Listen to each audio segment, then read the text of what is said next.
కనిపెట్టుట అన్న అంశంతో ఈరోజు వాక్యాన్ని మనం ధ్యానం చేద్దాం. హబక్కు గ్రంథం 2వ అధ్యాయం 1వ వచనంలో చూస్తే, ఆయన నాకు ఏమి సెలవిచ్చునో, నా వాదము విషయమై నేనేమి చెప్పుదునో చూచుటకై నేను నా కావలి స్థలము మీదను గోపురము మీదను కనిపెట్టుకొని యుందునను కొనగా. ఇక్కడ ప్రవక్త అయిన హబక్కు చాలా వేదనతో బాధనతో ఉన్నట్టుగా మనం చూస్తూ ఉన్నాం. నా వాదము అంటున్నాడు, నా వాదము విషయమై. అంటే ఏ వాదం? దేవునితో వాదం ఎందుకు ఆయనకి? ఏ విషయంలో ఆయన వాదం? ఏ విషయంలో గొడవ పడాలనుకుంటున్నాడు? ఏ విషయంలో తేల్చుకోవాలనుకుంటున్నాడు? ఏ విషయంలో దేవుణ్ణి నిలదీస్తూ ఉన్నాడు, అడుగుతూ ఉన్నాడు? ఏ విషయంలో అంతగా కృంగిపోతున్నాడు అని అంటే, కొన్ని విషయాలు మనం మొదటి అధ్యాయంలో చూడొచ్చు.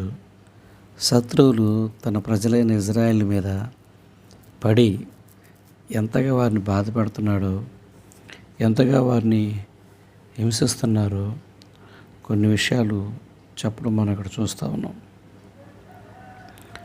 ఉదాహరణకి నేను వాటిని కొన్ని చదువుతా. మొదటి అధ్యాయం 2వ వచనంలో, యెహోవా నేను మొరపెట్టినను నువ్వెన్నాళ్ళు ఆలకింపకుందువు, బలాత్కారము జరుగుచున్నదని నేను నీకు మొరపెట్టినను నీవు రక్షింపక ఉన్నావు, నన్నెందుకు దోషము చూడనిచ్చుచున్నావు, బాధ నీ వేళ ఊరకయ్యే చూచుచున్నావు. ఎక్కడ చూచినను నాశనమును బలాత్కారమును అగుపడుచున్నవి, జగడమును కలహములను రేగుచున్నవి. అందువలన ధర్మశాస్త్రము నిరర్ధకమాయను, న్యాయము ఎన్నడూ జరగకుండా మాసిపోయాను. భక్తిహీనులు వచ్చి నీతిపరులను చుట్టుకొందురు, న్యాయము చెడిపోవచ్చున్నది. చూసారా? ఇంకా 7వ వచనంలో చూస్తే, వారు ఘోరమైన భీకర జనముగా ఉన్నారు, వారు ప్రభుత్వమును విధులను తమ ఇచ్చం వచ్చినట్లుగా ఏర్పరచుకొందరు. 9వ వచనంలో, వెనుక చూడకుండా బలాత్కారము చేయుటకై వారు వస్తారు. ఇది అతని బాధ. సరిగ్గా ఈ రోజుల్లో కూడా దేవుని పిల్లలైన క్రైస్తవులకి ఇదే జరుగుతూ ఉంది. ఎందుకంటే వాళ్ళు ప్రభుత్వాన్ని కూడా తమకు ఇష్టం వచ్చినట్లుగా వాడుకుంటున్నారు, చట్టాన్ని కూడా వారికి నచ్చినట్టుగా వాడుకుంటున్నారు, దేవుని పిల్లలను బాధపడుతున్నారు, హింసిస్తున్నారు, చంపుతున్నారు, చంపుతున్నారు. ఇక అవమానించడానికి, కొట్టడానికి వెనకాడటం లేదు. సరిగ్గా ఈ రోజుల్లో అలాంటి పరిస్థితులు మనం చాలా స్పష్టంగా గమనిస్తూ ఉన్నాం. మందిరాలు కూల్చడం, దేవుని పిల్లల మీద అజమాయిషీ చేయడం, వాళ్ళని బెదిరించడం, వాళ్ళని రకరకాలైనటువంటి చట్టపరమైనటువంటి చట్టాలు కల్పించి వాళ్ళని ఇబ్బంది పెట్టడం, ఇలాగ మనం చూస్తూ ఉన్నాం. సో ఆ రోజుల్లో ఇలాంటి పరిస్థితులు చూసి హబక్కు వేడుకుంటున్నాడు, బాధపడుతున్నాడు. ఏంటి ఈ పరిస్థితులు? ఏంటి ఈ బలాత్కారం? ఏమిటి ఈ దోపిడీ? ఏంటి ఈ అన్యాయం? అప్పుడు ధర్మశాస్త్రం ఉంది, ధర్మశాస్త్రం కూడా నిరర్ధకం అయిపోయింది కదా అన్నాడు 4వ వచనంలో. ఇప్పుడు మనం చెప్పాలంటే చట్టాలు కూడా శత్రువులకు చుట్టాలు అయిపోయినాయి కదా, చట్టాలు కూడా మనం కాపాడలేకపోతున్నాయి కదా, రాజ్యాంగం కూడా మన పక్షంగా వాడుకోవడానికి లేకుండా పోతుంది కదా, రాజ్యాంగం కూడా మనకు పని చేయని రోజుల్లాగా అయిపోయినాయి కదా అని మనం చెప్పచ్చు. సో మొత్తానికి హబక్కు ఇలాంటి బాధలు తన ప్రజలు కలిగి ఉండగా చూసి, ఏమిటి పరిస్థితులు, వీటి నుంచి అలాగా బయటపడాలని దేవునితో వాదం పెట్టుకుంటూ ఆయన దేవుడు చేసే కార్యం కొరకు కనిపెట్టుకుంటూ ఉన్నాడు. ఎలాగా అంటే, కావలి వారు ఓ గోపురం మీద నిలబడి ఓ స్థలంలో ఉండి ఎలాగ చూస్తూ కాపలా కాస్తూ ఉంటాడో అలాగా హబక్కు అలా ఎదురు చూడడం తప్ప వేరే దారి లేదు. నేను అలా చేస్తున్నాను, దేవుని సహాయం కొరకు ఎదురు చూస్తున్నాను. ఏం చేస్తాడో, ఏం చెప్పాలో, ఏం ఆలోచించాలో అన్నీ ఇంకా ఆయనే చేయాలి. ఎందుకంటే ఇక అన్నీ ప్రభుత్వాలు, చట్టాలు, పరిస్థితులన్నీ కూడా దోషులకు, దుర్మార్గులకు అనుకూలంగా వాళ్ళు మొత్తం వాళ్ళ చేతిలో పెట్టేసుకున్నారు. సేమ్ ఇలాగే ఉంది పరిస్థితి ఆ రోజుల్లో కూడా. కాబట్టి హబక్కు ఏంటంటే దేవుని పిల్లలకు కలుగుతున్న ఆపదలు, అనేక ఆపదలు చూస్తూ ఉన్నాడు.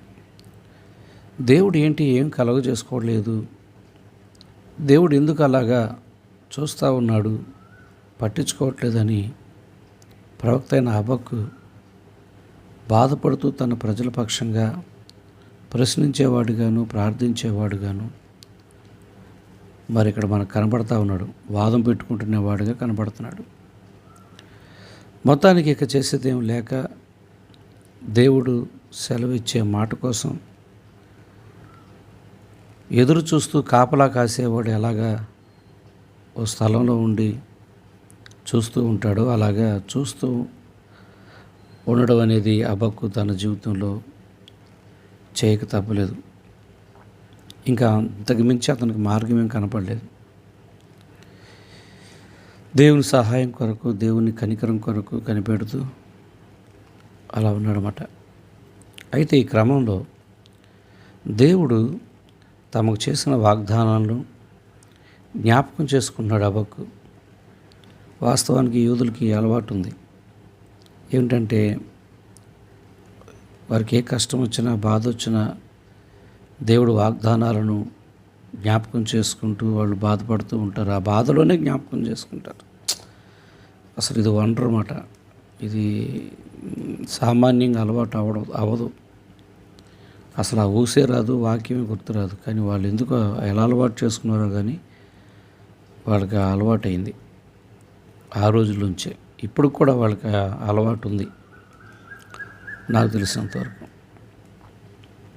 మొత్తానికి హబక్కు కూడా అలాగే చేస్తూ ఉన్నాడు.